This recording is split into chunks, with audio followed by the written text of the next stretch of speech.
post NXT Takeover interview with the man behind NXT, COO of WWE, Triple H. Such an incredible night again. What a night, right? I mean, unbelievable. I know, you get done these events and you try to come in here and put it into words and great and phenomenal and exciting. It just doesn't do it justice. Being in here, sitting just on the other side of that stage and hearing that crowd, Toronto was just electric and on fire, and I mean it just phenomenal event across the board. Yeah, well, second international takeover in the books. Yeah. 12,000 people in the audience. I just want to talk about the entrances first off. NXT TakeOver has become famous for crazy, over-the-top, incredible entrances, starting off the show with Bobby Roode and the choir singing Glorious. Yeah, I mean, what a way to start the night off, right? You turn the lights down and you come up with, 100-person choir bringing Bobby Roode into the arena in all his splendor. It was glorious. It really was. I mean, it was just a phenomenal way to kick off the show. And then, Ty Dillinger coming in, two hometown favorites just going at it, putting on an unbelievable performance. Both guys, and Bobby Roode picking up the win and continuing on his evolution here in NXT. But while Ty Dillinger did not pick up the win tonight, he might not have got the win, but I think what he really got here was respect. Yeah. I think he got Bobby Roode's respect. I think he got the respect of the 12,000 people here in his hometown. I think he got the respect of the world. I just don't know if that's what Ty Dillinger really wanted. Yeah. When you are on a course in your career, that moment means something, and the adulation and the cheers are one thing, but picking up that victory and moving to the next level is another one. And Ty just always seems right at the verge, and just never quite there. And I can feel his frustration, and I can feel his angst, and it's a tough position to be in. And it's at some point in time, that cheering and that respect can make you bitter. Yeah, I mean, after the match, just seeing how emotional he was leaving the ring, and every single fan in the audience on their feet chanting 10. I think he knew beyond a doubt in his soul, in his core, he knew tonight it was written for him in his hometown, in front of his family, in front of his friends, the whole world watching. He knew tonight was his breakout night, and then it fell apart, and while, again, he earned that respect, that is not what he was looking for. To him, that respect, those cheers, all of it, that's the consolation prize, and that's stuff to grab onto. On the flip side of that, you look at Bobby Roode, and if Bobby Roode had a chip on his shoulder walking into this with a 100-person choir and the whole world going crazy, imagine what he has coming out of it now with that big victory over Ty Dillinger, taking him to the next level.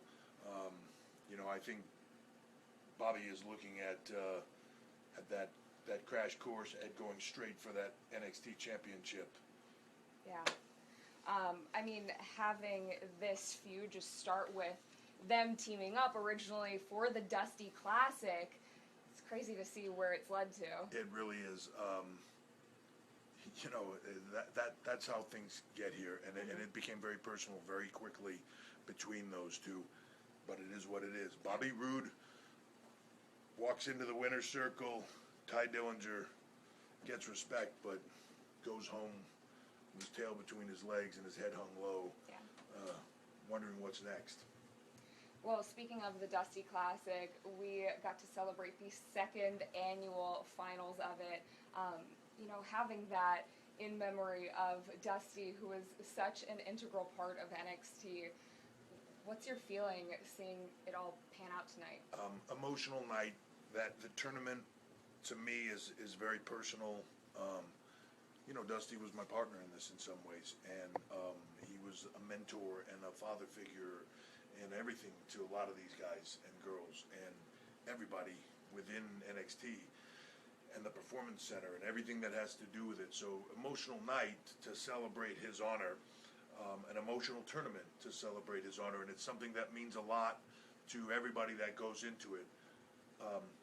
I know for TM61 coming all the way here from Australia and wanting this to be their moment right before we go to Australia, being able to go home, the heroes would have been the moment, right? But I don't know that I have seen a tag team in a while that I would use the word just devastating, dominant, destructive, it's a lot of D's. But man, it's been a while since there's been a tag team like that, and in some ways, maybe the last tag team I've seen like that was also managed by Paul Ellering. I was going to say, to be all of those things, and then also have Paul Ellering in your corner, this time not in their corner, but suspended above the ring in that crash cage. Well, what's crazy, too, is that crash cage tonight, I don't know if you saw it, but like within moments, Mattel had that toy on shelves. It was the craziest thing. And it said right on the packaging, as seen in NXT Takeover, that Mattel, boom, getting the products out like nobody knows. Just in time for Christmas. Absolutely.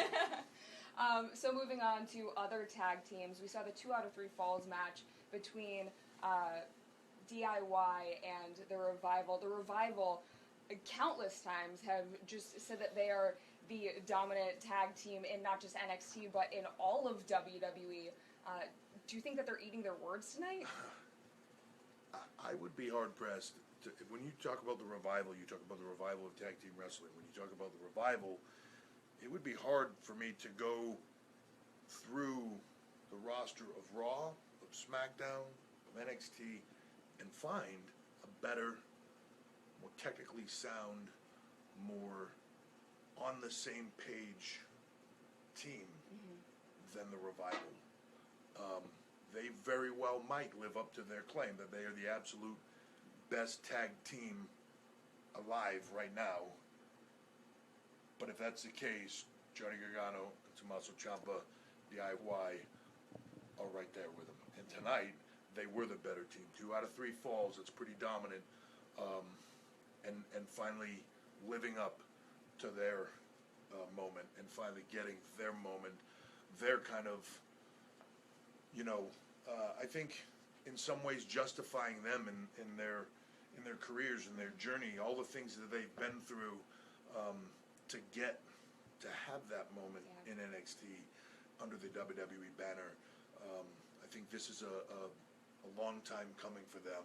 I'm really happy for those 2 guys, and to beat the Revival is no small task. So, but I would imagine they're coming back looking for their rematch. So, it's impressive. When those 2 came to us and said, we want to call ourselves DIY, do it yourself, because that's what we've done our whole careers. At first I was like, this is the dumbest thing ever. Well, it wasn't quite as dumb as their first name, which was something to do with panda bears. But, when you think about it, DIY, do it yourself, man. Tonight they did it. Yeah. Nobody did it for them. Nobody helped them along the way, man. Those 2 guys stood in the ring and hung, and not only hung, but beat probably the best tag team in the industry. It seems like Gargano and Ciampa facing each other in the Cruiserweight Classic almost brought them closer together. I think so. It's a funny thing. Sometimes I think that happened with Sean and I over the years. Best friends, and then there was a period of time where we were bitter enemies. And I think on the end of that, the respect we beat out of each other, and the admiration for each other made us closer as friends. And there's something about punching your friend in the face that makes you closer afterwards. It just does. Yeah. The NXT Women's Championship, we have to talk about that because Asuka has just been so dominant since coming to NXT, and I think that a lot of fans in WWE and the WWE Universe were clamoring for Mickie James to come back since the minute she left WWE. So to see both of them go toe-to-toe, to finally see Asuka have a competitor who can, go with her. Yeah, Asuka has kind of been one of those dominant champions that cleans out her division.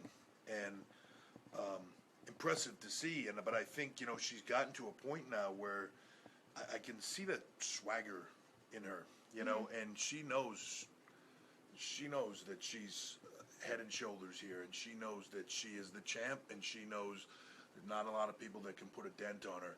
I think that Mickie James earned her respect tonight. I think for a lot of people thought Mickie can do this. I think Mickie showed the world that she still has what it takes. Phenomenal performance, and maybe gave Asuka more than she thought she was going to give her. But at the end of it, Asuka's still standing there walking out, and I feel like, there's something that happens, I think, when you're beating competitors, your peers, it's one thing. And Mickie, for a lot of these girls, is from an era before theirs. They see her as a legend. It's different. They looked up to her. Right. And it's something else when you beat somebody you looked up to, with somebody, and that comes still able to go. And when you walk through them like Asuka did tonight, I think you could see it at the end. There was no handshake. There was Asuka is here. It's I think as dominant as she has been, I begin to wonder if you're not just now starting to see Asuka. Yeah. So Mickie James may not have walked out with the NXT Women's Championship, but do you think that we could potentially see her in the future in WWE again? I think that's up to Mickie James. I know firsthand that the longer you get into your career, the harder it is to get up for big events. The harder it is to go up against somebody that's, no matter how hard you want to push your body, no matter how hard you want to think you're still as fast and as quick and as strong and as everything else as you were, time tells the truth. Yeah. Right? How does your body feel after a match like that? Yeah. So, she might have come in here with the best of intent, but when you walk out of that ring, there's a whole different mindset and gearing up for that and that disappointment. It'll be interesting to see. I think Mickie James proves she still has what it takes. I think her next step is up to Mickie James. Yeah. Two more dominant forces in NXT that we have to talk about: Shinsuke Nakamura and Samoa Joe. Samoa Joe becoming the first ever two-time NXT champion tonight. Seems like he was just on a warpath since losing that championship to Shinsuke months ago. Tonight was one of the most physical battles I've seen. Nakamura, King of Strong Style, there's that name for a reason. He kicks harder than a lot of people I've ever seen kick before. His knees, his strikes, everything is precision, and the speed is deadly. Joe, just big, mugging, dominant clubber that, is demoralizing when you can hit somebody with the things you can hit Joe with, and he just stands up and kind of walks right through it and growls at you. Yeah. To watch those two go at it and see the physicality of that, impressive. To see Joe come back, I think a lot of people felt like this is Nakamura's era and this is a done and it's a foregone conclusion. I think you saw it on people's faces, when Joe won. That's a big thing for Joe to be able to look the world in the eye and say, no, not today, not now, my time still. I don't think you've seen the end of Shinsuke Nakamura for sure. It's going to be interesting to see where this rivalry goes, because I don't think it's over. I think that Joe proved that he is still as dominant and as big a force as he ever was, but I don't think he diminished Shinsuke Nakamura's aura or force or anything else. I think it was by the skin of the teeth, and I know I, for one, am looking forward to that battle again if it happens. If Regal decides that is the match that he wants to make next, if Shinsuke wants to call in his rematch, when the time is right, that match will be phenomenal, and I can't wait to see it. I mean, like you were just talking about, the resiliency from Joe that we saw during that match, coming back from a Kinshasa, Yeah. Absolutely incredible. And one right on the button. I mean, that was a series there with the kick behind the air into the Kinshasa. That to me, that was it, and it wasn't. Yeah. So that's the kind of stuff I think when you're in there with a guy like Joe, where when you hit him with that kind of shot, multiple, and he still comes. Yeah. You begin to wonder what you got to do with this guy to take him out, and I think that Nakamura's going to have to try to figure that out. Yeah. Well, definitely looking forward to that rematch. We are going to see a lot of NXT superstars, former NXT superstars, tomorrow when Survivor Series is right here at the Air Canada Centre, from former NXT Tag Team Champions American Alpha to former NXT Champion Sami Zayn to former NXT Champion and Universal Champion Kevin Owens. Are there any superstars that you saw tonight that you could see in Survivor Series next year? I think a lot of them. That's what NXT is about. It's about that opportunity. I think these guys knocked it out of the park tonight. Matter of fact, that they didn't just hit it out of the pitch, still going. The guys from Raw and SmackDown are going to have to bring their A game tomorrow. But tomorrow is, personal pride for a lot of guys. It's Raw versus SmackDown. When you split rosters like that and everybody picks a team, it's real. It's real, legit competition across the board between everybody, no matter how they want to look at it. It's going to be an interesting night. On the women's side, it's going to be an interesting night on the men's side, the tag team side, and then, of course, the mega match. Lesnar and Goldberg, again, who would have ever thought, right? That's the fantasy warfare comes to life, and, I know I'm interested to see, because to me, Brock Lesnar, we know what he is. Destroyer. You flip to the other side of that, and Goldberg, I know what he was. I know what I've seen the last few weeks, but I know what he was. Is he still that? It's one thing to spear Paul Heyman. It's another thing to beat up some security guards. It's another thing to drop Brock Lesnar. Trust me, I've been in there with him. And 12 years is a long time to be out of the ring. So jury's out for me on his Goldberg, still the Goldberg that everybody wants to believe that he is, or will that aura and that memory go flying out the window at the hands of a destroyer like Brock Lesnar? Because that is a possibility, and I hope that they have paramedics and everybody waiting, because if it turns out bad, it could be bad. Yeah.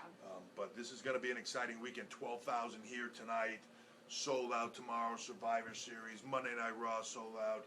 It's just incredible weekend, and I can't wait. Yeah, so looking forward to tomorrow. And what a way to kick it off. I know, incredible way to kick it off. Survivor Series tomorrow. Another incredible NXT Takeover tonight. Congratulations again. Much. Well, for Triple H, for myself, thank you guys so much for watching, and we will see you at Survivor Series tomorrow.